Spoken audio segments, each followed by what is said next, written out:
الحمد لله رب العالمين، والصلاة والسلام على سيد الأنبياء والمرسلين وخاتم النبيين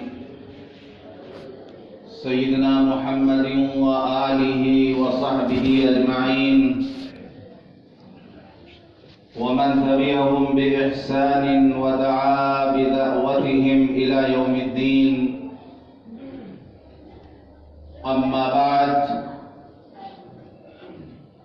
عن أبي سعيد الخدري رضي الله عنه قال: قال رسول الله صلى الله عليه وسلم: من أكل طيبا وعمل في سنة وأمن الناس بوائقه دخل الجنة. قال رجل: يا رسول الله، إن هذا اليوم في الناس لكثير. قال: وسيكون في قرون بعدي. رواه الترمذي أو كما قال عليه الصلاة والسلام. محترم بزرگوں، دوستوں اور دینی بھائیوں، مشہور صحابی رسول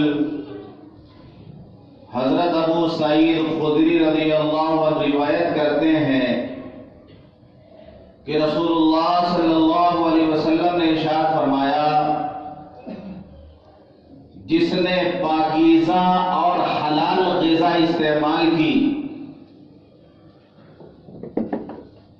اور سنت کے مطابق اس نے عمل کیا اور اس کی طرف سے پہنچنے والی زیادتیوں سے دوسرے لوگ محفوظ رہے، وہ جنت میں داخل ہو گیا.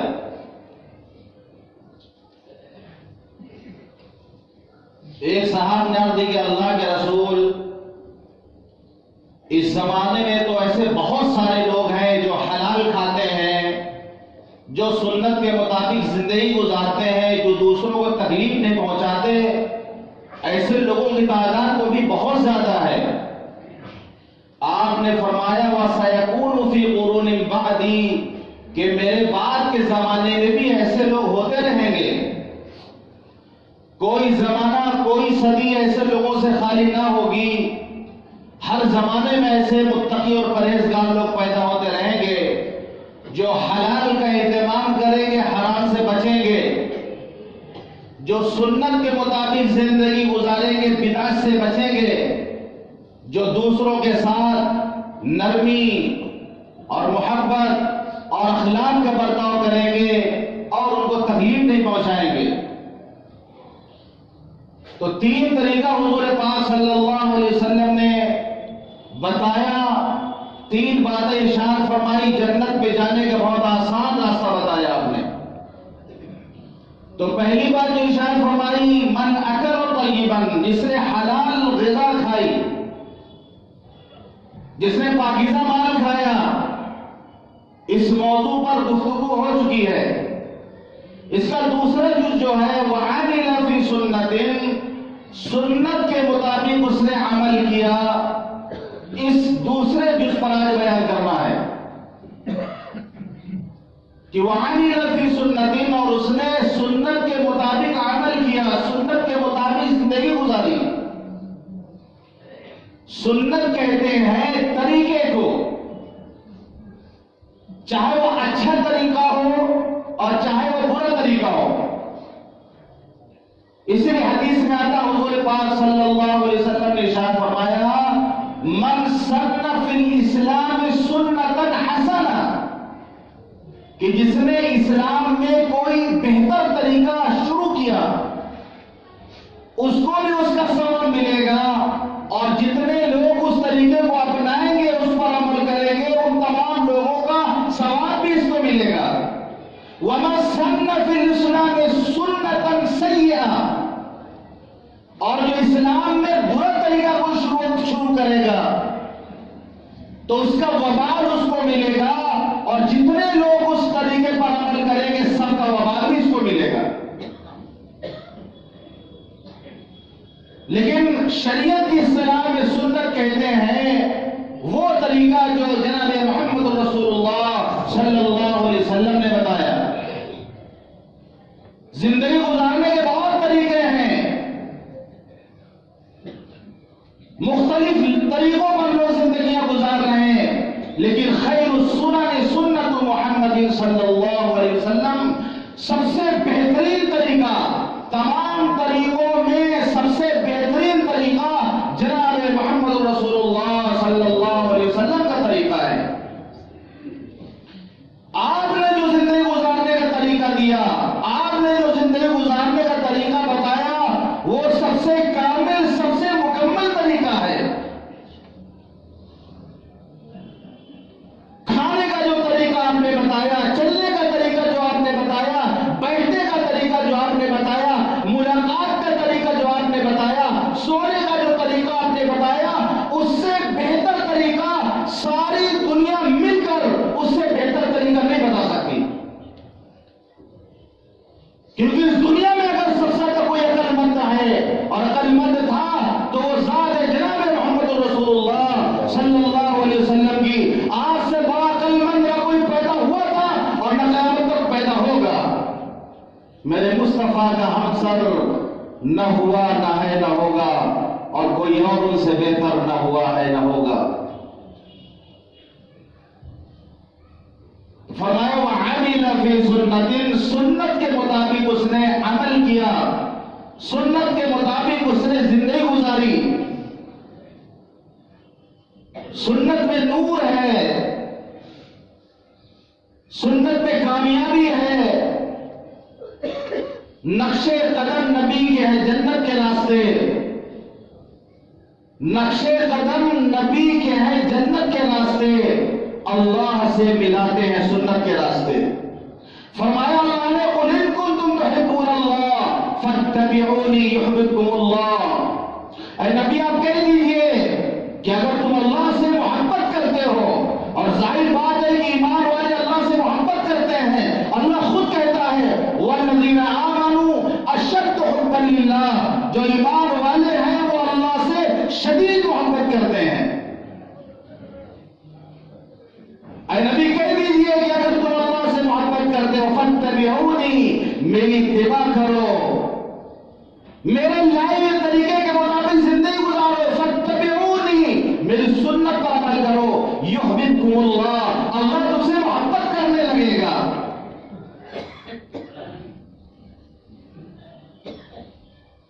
اور محبت جب ہو جاتی ہے کسی سے تو جو ہے اہل محبت بس وہی اس کو سمجھتے ہیں، جو ہے اہل محبت بس وہی اس کو سمجھتے ہیں کسی کا دیکھ لینا، درد کا کافور ہو جانا، کہ دیکھ کے ساری تھکان آدمی بھول جاتا ہے، سارے درد تکلیف بھول جاتا ہے محبوب کو دیکھ کر۔ محبت میں گلے شکوے نہیں ہوتے، محبت میں غلطیاں نہیں پکڑی جاتی ہیں، غلطیوں کو نظر انداز کیا جاتا ہے۔ فرمایا فَاتَّبِعُونِي يُحْبِبْكُمُ اللَّهُ، میری اتباع کرو، میری سنت پر عمل کرو، اللہ تم سے محبت کرے گا۔ جب اللہ تم سے محبت کرے گا وَيَغْفِرْ لَكُمْ ذُنُوبَكُمْ، اللہ تمہارے گناہوں کو معاف کر دے گا۔ واللہ غفور رحیم، اللہ تو معاف کرنے والا، رحم کرنے والا ہے۔ بخاری شریف کی روایت ہے کہ حضور پاک صلی اللہ علیہ وسلم نے ارشاد فرمایا جب اللہ کسی بندے سے محبت کرتے ہیں، جیسے کہ ہم لوگ اگر بہار اگر کسی کو کسی سے محبت ہو جائے، میں نے ایک جگہ پڑھا تھا کہ محبوب کب بے چین ہوتا ہے، یعنی سب سے زیادہ بے چین محبوب کس وقت ہوتا ہے، تو اس کا جواب یہ لکھا تھا کہ جب اس کے محبوب کی بات سننے والا کوئی نہیں ملتا، وہ سوچتا ہے کہ میرا کوئی دوست ملے، بیسٹ فرینڈ ملے، اور میں اپنے محبوب کی باتیں کیا کیا وہ اس کو جلدی بتاؤں آگے۔ وہ ڈھونڈتا اپنے دوستوں کو بتانے کے لیے کہ محبوب کی میری یہ باتیں ہوئی ہیں، برداشت نہیں کر پاتا محبت کے راز کو، وہ راز نہیں رکھ پاتا، وہ بتا دیتا ہے، کسی نہ کسی کو بتاتا ہے۔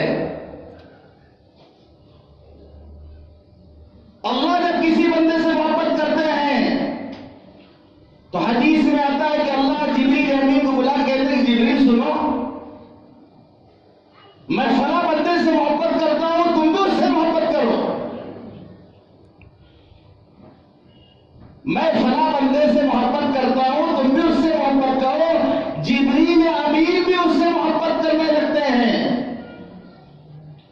شریف کی روایت بیان کر رہا ہوں.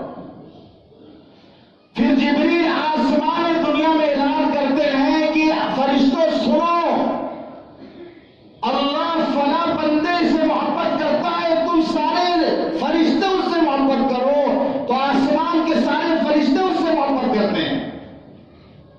ثم یوضع له القبول فی الارض، پھر اس کی محبت زمین میں اتار دی جاتی ہے کہ اللہ والوں سے لوگ محبت کرتے ہیں. بزرگوں کا آج کیا حال ہے؟ لائن لگی مسافر دلانے کے لیے، پیسہ بانٹ رہے ہوتے ہیں وہ لوگوں کو، کھانا کھلایا انہوں نے کسی وقت دعوت کی ہوتی ہے، پتہ چلا کوئی اللہ کا ولی آیا شہر کلکتہ میں، بھیڑ لگ جاتی ملاقات کرنے والوں. یہی وہ مقبولیت ہے، یہی وہ مقبولیت ہے جو زمین پہ اتار دی جاتی ہے کہ اللہ کے بندے اس سے محبت کرتے ہیں. یہ من جانب اللہ یہ محبت ہوتی ہے، اور یہ خود ساختہ محبت ہوتی ہے.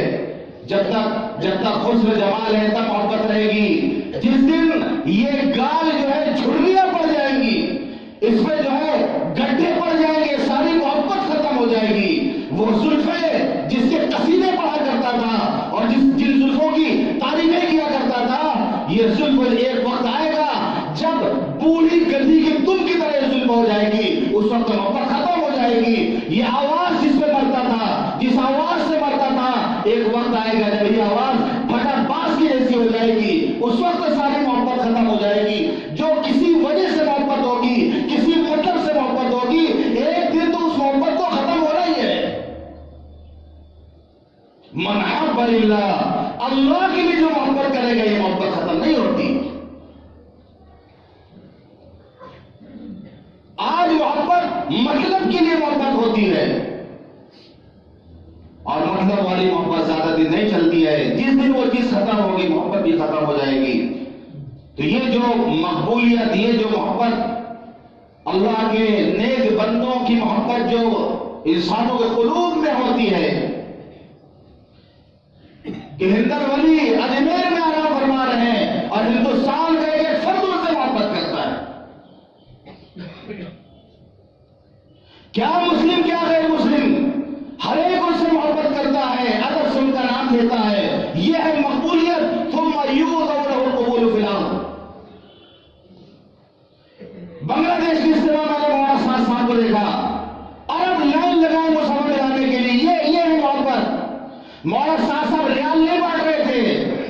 عرب جو سردار ہیں، عربوں کو میں نے دیکھا شہر سال سے مسافر کرنے کے لیے لائن لگی ہوئی دور تک. اس کو کہتے ہیں محبت. یہ جو اللہ والے ہوتے ہیں ان کی محبت لوگوں کے دلوں میں اللہ ڈال دیتا ہے کہ لوگ ان کی مجلس میں بیٹھے ہوتے ہیں، ان کی خواہش ہوتی ہے کہ حضرت ایک مرتبہ سے مجھے دیکھ لیں. مالدار کار لے کے کھڑے رہتے، حضرت ایک بار میری کار میں بیٹھ جائیں. آپ اولا بک کرتے رہیے، اوبر بک کرتے رہیے، وہاں بڑی بڑی لگژری گاڑیاں، انووا جیسی گاڑیاں لگی ہوئی ہیں کہ حضرت میری گاڑی میں خالی بیٹھ جائیں. یہ کہاں سے ہو رہا؟ یہ سنت پہ عمل کرنے کی برکت ہے. جب کوئی سنت پہ عمل کرتا ہے تو 4 نعمتیں اس کو ملتی ہیں. المحبت فی قلوب الصالحین. پہلی چیز کی نیک لوگوں کے دلوں میں اس کی محبت پیدا ہو جاتی ہے. المحبت فی قلوب الصالحین، نیک لوگوں کے قلوب میں اس کی محبت ڈال دی جاتی ہے کہ اس سے نیک لوگ محبت کرتے ہیں. والحیبۃ فی قلوب الفجرہ، جو فاجر اور فاسق لوگ ہوتے ہیں اس کا روب اور اس کا دبدبہ ان کے دلوں میں ڈال دیا جاتا ہے. نام سن کر کے جو ہے پسینے آ جاتے ہیں باطل کے. آج تک ٹیپو سلطان کا نام سن کر سلطان صلاح الدین ایوبی کا نام آج بھی یورپ میں ڈرانے کے لیے استعمال کیا جاتا ہے. بچہ جب سوتا نہیں ہے تو ماں کہتی ہے بیٹا سو جاؤ ورنہ صلاح الدین ایوبی آ جائے گا. کیا تھے ہمارے اسلاف، کیسی ہیبت ان کی رہی ہوگی، کیسے جلال ان کا رہا ہوگا.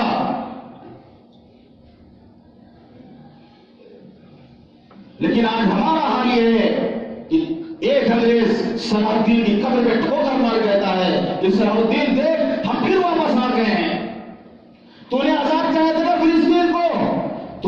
فتح کرائے تھے بیت المقدس کو، ٹھوکر مارے صلاح الدین کی قبر پہ، انگریز کہتا ہے کہ واپس پھر ہم آ گئے، الٹے ہم بھی واپس آ گئے. کوئی سنت کا صلاح الدین جیسا پیدا نہیں رہا جو مسجد اقصی کو آزاد کرا سکے. یہ ہماری شامت اعمال کا نتیجہ ہے، یہ ہمارے گناہوں کا نتیجہ ہے جسے فلسطین کے مسلمان جھیل رہے ہیں. تو جب سنت پہ عمل کرتا ہے وَالْحَيْبَةُ فِي قُلُوبِ الْفَجَرَةِ، اللہ دشمنوں کے دلوں میں اس کا رعب بٹھا دیتے ہیں کہ روم کا قاسم مدینے آتا ہے کہ امیر المومنین کا دربار کہاں لگتا ہے. حضرت عمر رضی اللہ عنہ کا زمانہ ہے تو لوگوں نے بتایا کہ امیر المومنین اس وقت جنت البقیع میں آرام فرما رہے ہوں گے. وہ روم کا قاسم جاتا ہے، دیکھتا ہے کہ حضرت عمر رضی اللہ عنہ اینٹ سر کے نیچے رکھ کر زمین پر لیٹے ہوئے ہیں، سو رہے ہیں. یہ قاصد کھڑا تھر تھر کانپ رہا ہے. حضرت عمر رضی اللہ عنہ پتہ بھی نہیں ہے وہ سو رہے ہیں اور یہ کھڑا تھر تھر کانپ رہا. اور پھر وہ کہہ رہا میں بڑے بڑے درباروں پہ جاتا ہوں، میں قاصد بن کر کے جاتا ہوں، آخر اس اللہ کے بندے کے اندر ایسی کیا چیز ہے کہ میرا جسم قابو میں نہیں ہے، میرا جسم کانپ کیوں رہا ہے.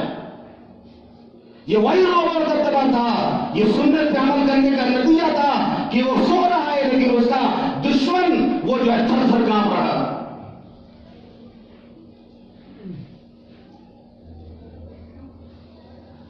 تو دوسری چیز فرمائی وَالْحَيْبَةُ فِي قُلُوبِ الْفَجَرَةِ. تیسری بات فرمائی وَالسَّعَةُ فِي الرِّزْقِ، جو سنت پہ عمل کرے گا رزق میں وسعت ہو جائے گی، رزق میں برکت اللہ ڈال دے گا.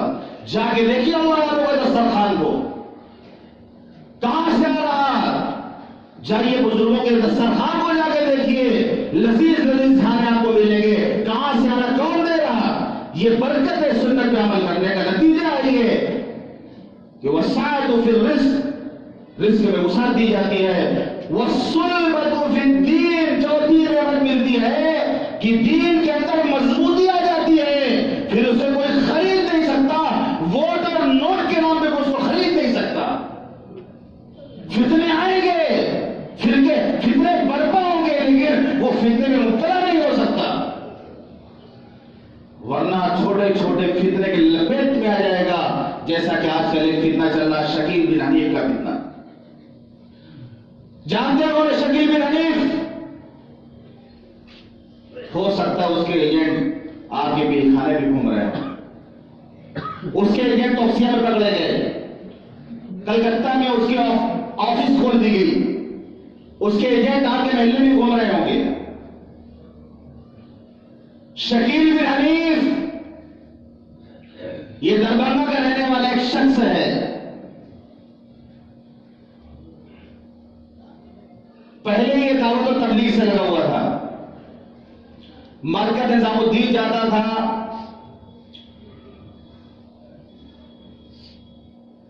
مولانا انعام الحسن صاحب کی زندگی تک تو ٹھیک تھا. یہ ان کے وفات کے بعد اس نے دوری اختیار کی.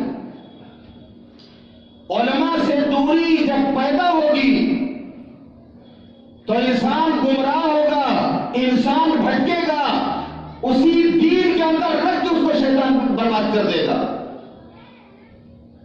یہ علماء ہیں جو بتائیں گے کہ کہاں تم حد سے آگے بڑھ رہے ہو اور کہاں تم پیچھے ہٹ رہے ہو.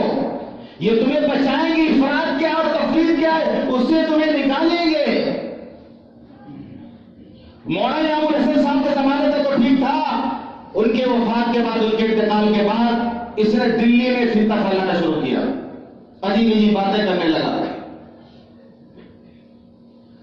وہاں سے بھگایا گیا تو مہاراشٹر گیا، وہاں فتنہ پھیلانا شروع کیا. اس نے یہ دعویٰ کیا کہ جو مہدی، جو قیامت کے قریب جو حضرت مہدی آئیں گے وہ میں ہوں. مسیح موعود کا وہ دعویٰ اس وقت کر رہا. یو پی میں، بہار میں، بنگال میں، مہاراشٹر میں، ہندوستان کے مختلف شہروں میں اس کے ایجنٹ گھوم رہے ہیں، اس کے ایجنٹ گھوم رہے ہیں اور اس کے ہاتھ پر وہ گوئے ایمان لا رہے ہیں. تقریباً 10,000 سے زائد لوگ اس کو مان چکے ہیں. رونے کی بات ہے، افسوس کی بات ہے. وہی طبقہ جو مسجد آتا ہے نماز پڑھنے، وہی طبقہ جو اپنے آپ کو بہت دیندار سمجھتا تھا نا، وہی طبقہ زیادہ اسی چکر میں پڑا ہوا ہے۔ علماء سے دوری اگر پیدا ہوگی تو یہی نتیجہ سامنے آئے گا۔ اور آج باطل کی پوری کوشش یہ ہے کہ عوام کو علماء سے کاٹ دو، پھر ان کو شکار کرنا آسان ہو جائے گا۔ جو آپ دیکھے ہوں گے، کبھی ٹی وی میں دیکھے ہوں گے، شیر کیسے شکار کرتا ہے، ڈسکوری چینل میں آپ نے دیکھا ہوگا، ایک جھنڈ ہے، زیبرے کا جھنڈ ہے، ایک زیبرا کا الگ چل رہا ہے، وہی نشانہ، اسی کو نشانہ ٹارگیٹ بناتے ہو۔ جو جماعت سے الگ ہوگا وہ فتنے کا شکار ہوگا۔ مختلف اس وقت فتنے ابھر رہے ہیں، اور سب جو ٹارگیٹ پہ وہ نوجوان ہیں، بوڑھوں کو تو کہہ رہے ہیں کہ میرے سوکھ گیا ہے، اس کو کوئی فائدہ پانی سے ہارا ہونے والا نہیں ہے، ان پہ محنت نہیں کرنا، بوڑھوں پہ محنت ہی نہیں کرنا۔ یہ جو جوان، یہ جو اسکول کے کالج کے جو طلبا ہیں، ان پہ محنت کرو۔ یہ پود ہے، یہ ابھی کوپل نکل رہی ہے، جدھر چاہو گے اس سے اس کو موڑ سکتے ہو۔ تو سارے فتنے اس وقت محنت جوانوں کے اوپر کر رہے ہیں۔ تو 10,000 کے قریب اس کے ماننے والے پیدا ہو گئے، جو اس بات پہ اس سے بیعت ہو چکے ہیں کہ آپ حضرت مہدی ہیں، نعوذ باللہ من ذالک۔ تو یاد رکھیے، پیغام میں آپ کو دے رہا ہوں، ہو سکتا ہے کہ کوئی آپ کوئی ملے اس محلے کے اندر بتانے والا اس کے بارے میں، اس خبیث کا نام ہے شکیل بن حنیف، ہو سکتا ہے اس کا کوئی ایجنٹ بیٹھا رہا ہو اس پیر خانے کے اندر۔ جب میں جس گاؤں میں رہتا ہوں، میرا گاؤں جو ہے بریلی سے 30 کلومیٹر دور ہے، وہاں جب اس کے ایجنٹ پہنچ چکے ہیں، وہاں بتائے لوگوں نے اس کے ایجنٹ گھوم رہے ہیں، تو آپ اندازہ لگائیں کلکتہ میں نہیں گھوم رہے ہوں گے۔ تو علماء سے قربت پیدا کیجئے، جو عالم پسند ہو اس سے جا کے ملیے، لیکن علماء سے دوری اختیار مت کریے۔ بیماری کے دنوں میں ڈاکٹروں سے دور ہونا یہ جان لیوا ثابت ہو سکتا ہے، اور فتنوں کے زمانے میں علماء سے دور ہونا یہ ایمان لیوا ثابت ہو سکتا ہے۔ جان لیوا آسان ہے، ایمان لیوا زیادہ خطرناک ہے۔ غلط دوائی دے گا، مر جائیں گے بہت زیادہ ہوگا، لیکن ایمان کے بغیر مرے یہ خطرناک بات ہے۔ فرمایا وہ سنت فی الدین، دین کے اندر مضبوطی آئے گی جب آدمی سنت پہ عمل کرے گا۔ پھر وہ لوگوں کی پرواہ نہیں کرے گا کہ میں فلاں سنت پہ عمل کرنے جا رہا ہوں، لوگ کیا کہیں گے، محلے والے کیا کہیں گے، دنیا والے کیا کہیں گے، تماشا دیکھنے والے کیا کہیں گے، وہ کسی کی پرواہ نہیں کرے گا۔ حضرت حذیفہ بن الیمان رضی اللہ عنہ مدائن کے گورنر تھے، صحابی ہیں حضرت حذیفہ بن الیمان رضی اللہ عنہ۔ وہ مدائن جو ایران کا پائے تخت تھا، جو جہاں پر کسرا اپنے جاؤ جلال کے ساتھ اپنے اس بھاری بھرکم تاج کے ساتھ بیٹھا کرتا تھا، حضور نے فرمایا تھا اذا حلق کسرا فلا کسرا بعدا، جب یہ کسرا مرے گا اس کے بعد قیامت میں کوئی دوسرا کسرا پیدا نہیں ہوگا۔ اور صحابہ نے اس طریقے سے گزارا ہے ایران کو، اس طریقے سے اس کی اینٹ شیٹ بجائی کہ پھر قیامت تک کوئی کلاہی ایران کا پہننے والا پیدا نہیں ہوا۔ وہی مدائن کے سرزمین پر کسرا کا وہ تاج صحابہ کے قدموں میں لڑک رہے تھے، وہاں کا جو اس کا جو کنگن وہ صحابہ کے ہاتھوں میں تھا۔ اسی مدائن کے گورنر تھے حضرت حذیفہ بن الیمان رضی اللہ عنہ۔ دسترخوان بچھا ہوا تھا، کھانا کھا رہے تھے، کھانے میں ایک لقمہ ہاتھ سے چھوٹ کے گر گیا۔ حدیث میں آتا ہے کہ لقمہ گر جائے تو اس کو صاف کر کے کھا لو، شیطان کے لیے اس کو مت چھوڑو۔ انہوں نے اس کو اٹھایا، صاف کیا اور کھا لیا۔ فارسی غلام تھا، مسلم نہیں تھا، فارسی غلام تھا۔ اس نے کہا کہ آقا یہ آپ نے کیا کیا؟ یہاں کے لوگ اس کو غلط سمجھیں گے کہ ندیدہ ہے، اس نے کھانا کبھی نہیں دیکھا، لقمہ گر کے اس کو اٹھا کے کھا رہا۔ تو جو جواب دیا حضرت حذیفہ بن الیمان رضی اللہ عنہ نے، وہ سونے کے پانی سے لکھے جانے کے قابل ہے کہ گھر کے ایک دیوار پہ لگا دیا جائے کہ اترکو سنت حبیبی ہؤلاء الحمقاء، ان بیوقوفوں کی وجہ سے میں اپنے محبوب کی سنت چھوڑ دوں، ان بیوقوفوں کی وجہ سے میں اپنے محبوب کی سنت چھوڑ دوں۔ سوچتے ہیں جو سوچنے والے، کون کیا کہے گا، مجھے اس کی کوئی پرواہ نہیں ہے۔ مجھے تو دیکھنا ہے کہ میرے محبوب کی سنت کیا ہے۔ میں ایسا کوئی عمل نہیں کرنا چاہتا جس میں نبی کی سنت چھوڑ رہی ہو. ایک بزرگ کے پاس تربوز آیا. کسی نے سوال کر لیا کہ حضرت بتائیے تربوز کاٹ کے کھانا سنت ہے کہ پھوڑ کے کھانا سنت ہے؟ انہوں نے معلوم کرا علماء کرام سلمان نے کہا ہمیں بھی نہیں پتا کہ بھائی کاٹ کے کھانا سنت ہے کہ پھوڑ کے کھانا سنت ہے. تو بزرگوں نے کہا کہ اگر میں کاٹ کے کھاؤں تو کہیں پھوڑ کے کھانا سنت نہ ہو، اگر پھوڑ کے کھاؤں کہیں کاٹ کے کھانا سنت نہ ہو. اس سے اچھا کہ تربوز ہی نہیں کھائیں گے. ہم ایسا کوئی عمل نہیں کرنا چاہتے جس میں مجھے میرے محبوب کی سنت معلوم نہ ہو. یہ سنت کی اتباع. لوگ کیا کہیں گے، دنیا والے کیا کہیں گے. آج ہم عمل کرنا چاہتے ہیں لیکن یہی بات ذہن میں آتی ہے داڑھی تو رکھ لے لیکن لوگ کیا کہیں گے، سسرال والے کیا کہیں گے، گھر والے کیا کہیں گے. کرنا چاہتے ہیں لیکن بس لوگوں کے ڈر کی وجہ سے نہیں کر رہے ہیں. حضرت عثمان غنی رضی اللہ عنہ صلح حدیبیہ کے موقع پر قاصد بنا کر کے بھیجا گیا تھا مکہ. قریش نے روک دیا تھا. حدیبیہ یہ مکے سے قریب جگہ ہے، اس کو آج کے زمانے میں کہا جاتا ہے الشمیسی. تو ہم لوگوں نے ماشاءاللہ وہاں کی بھی زیارت کی تھی. حدیبیہ کہتے ہیں پرانی مسجد کھٹرات ہے وہاں پر، اس کو الشمیسی بھی کہا جاتا ہے. وہیں پر جو ہے صحابہ کرام کو اور حضور پاک صلی اللہ علیہ وسلم کو قریش نے روک دیا تھا. تو قاصد بنا کر کے حضور پاک صلی اللہ علیہ وسلم نے حضرت عثمان غنی رضی اللہ عنہ مکے میں بھیجا. تو حضرت عثمان رضی اللہ عنہ خاندان کے لوگ مکے میں تھے. یہ لوگ ہتھیار لگا کے سر دھس کے استقبال کے لیے آئے. دیکھا تو حضرت عثمان رضی اللہ عنہ لنگی پہنے، وہ بھی آدھی پنڈلی تک، جس کو گولی نہیں مارتے آج کل کہ بڑے بھائی یا کرتا چھوٹے بھائی کے پاجامہ پہنے گھوم رہے ہیں. جو گولی مارتے ہیں آج وہ کان کھول کے سن لیں. آدھی پنڈلی تک حضرت عثمان کی لنگی تھی. خاندان والے آئے تھے استقبال کے لیے. عربوں کا فخر سمجھ، عرب کپڑا نیچے لٹکا کر زمین سے رگڑ کر وہ کپڑا چلتا تھا. یہ دل فخر کی بات ہوتی تھی کفار کے لیے. خاندان والوں نے کہا حضرت عثمان سے کہ کیا سوچیں گے مکے کے سردار، آپ کی بلڈنگ کے اوپر لنگی، اس کے اوپر لنگی آپ پہنے ہوئے ہیں، اس کو نیچے کر لیجئے. تو جواب کیا دیتے عثمان غنی رضی اللہ عنہ؟ عاشق رسول کا جواب سنیے. فرماتے ہاکذا اذاب صاحبنا محمد صلی اللہ علیہ وسلم، ہمارے محبوب جناب محمد رسول اللہ صلی اللہ علیہ وسلم کی لنگی یہی آدھی پنڈلی تک رہتی ہے. یہ میرے محبوب کی سنت ہے، میں سنت کو نہیں چھوڑ سکتا. سوچے مکہ والے کچھ سوچے، مجھے اس کی پرواہ نہیں ہے، مجھے اس کی پرواہ نہیں. حضرت امیر معاویہ نے خط لکھا حضرت عائشہ رضی اللہ عنہ کے پاس کہ مجھے کوئی نصیحت لکھ کر بھیج دیے مختصر ہو. تو حضرت عائشہ رضی اللہ عنہ نے نصیحت لکھ کے بھیجا. اس میں انہوں نے لکھا کہ جو شخص اللہ کو راضی کرنے کی فکر کرے چاہے لوگ ناراض ہو، جو اللہ کو راضی کرنے کی فکر کرے لوگ ناراض ہو کوئی بات نہیں، تو اللہ اس کے لیے کافی ہو جاتا ہے.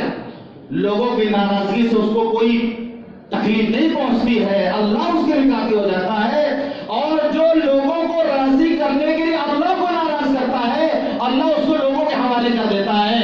جو کل کرسی بیٹھا ہے وہ جوتا مار کے نیچے اتارتے ہیں، پھر انہیں کے حوالے اللہ کر دیتا ہے. تو حضرت عثمان رضی اللہ عنہ نے بتایا کہ میرے محبوب کی سنت تو یہی ہے. موقع تھا، طواف کرنے کا موقع مل گیا تھا، لیکن طواف نہیں کیا. حضرت عثمان رضی اللہ عنہ واپس چلے گئے. صحابہ نے کہا بھائی تو بڑے اچھے رہے، ہم لوگ حدیبیہ میں روک دیے گئے اور تم جو ہے جا کے مکہ بھی گئے اور طواف بھی تم نے کر لیا ہوگا. تو حضرت عثمان نے کہا تم نے ایسا کیوں کہہ دیا؟ میرے محبوب نے طواف نہیں کیا تھا، میں اپنے محبوب سے پہلے کیسے طواف کر سکتا ہوں؟ موقع ملا تھا طواف کرنے کا کعبہ کا، لیکن حضور پاک صلی اللہ علیہ وسلم حدیبیہ میں روک دیے گئے ہیں. حضرت عثمان نے کہا کہ میں اپنے محبوب سے پہلے کیسے طواف کر لیتا؟ یہ ہے محبت. تو میرے بھائیوں بزرگوں دوستوں، سنت پہ جو عمل کرے گا وہ اللہ کا